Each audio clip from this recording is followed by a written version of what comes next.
saya dimaklumkan hasil daripada penyelidikan para sejarawan kita, mereka yang datang itu ketika itu bukan sahaja diberikan kerakyatan, tetapi mereka diberikan pula masing-masing sebidang tanah.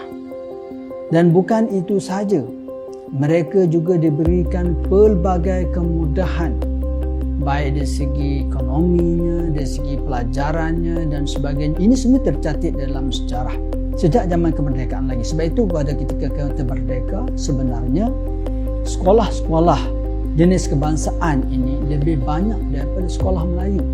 Sekolah jenis kebangsaan ini ada sekitar 700 lebih berbanding dengan sekolah kebangsaan Melayu sekitar 200 lebih. So, jurang yang begitu besar ini sebenarnya telah mengakibatkan satu polarisasi kaum di negara ini, menyebabkan kaum kita terpinggir dari masa ke semasa.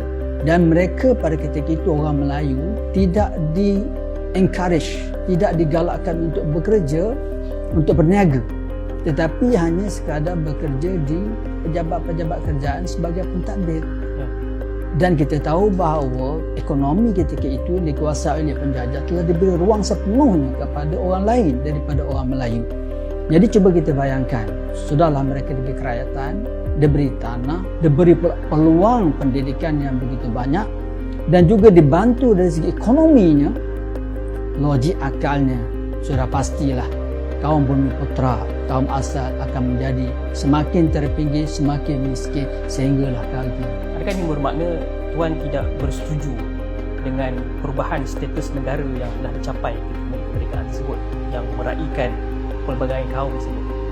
Saya bukan tidak bersetuju dalam konteks kepelbagaian kaum itu, tetapi untuk mengubah status negara itu bagi saya satu perkara yang pengorbanan lah bagi saya pada pemimpin-pemimpin Melayu pada ketika itu, yang harus diberikan satu pengiktirafan. Sebab itu saya difahamkan oleh mereka-mereka yang mengkaji perlembagaan kenapa wujudnya provision 153 hak istimewa orang Bumiputra itu adalah sebagai kita kata compensation ataupun sebagai penghargaan.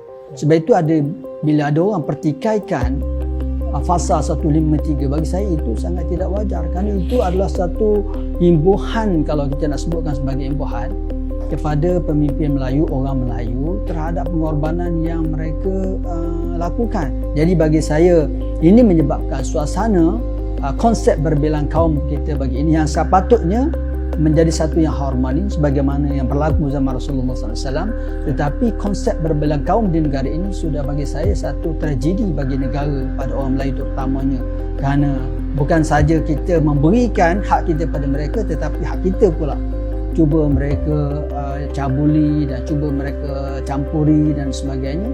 Akhirnya kita kata nak beri betis, mereka nak paha pula, nak beri paha mungkin nak kepala pula.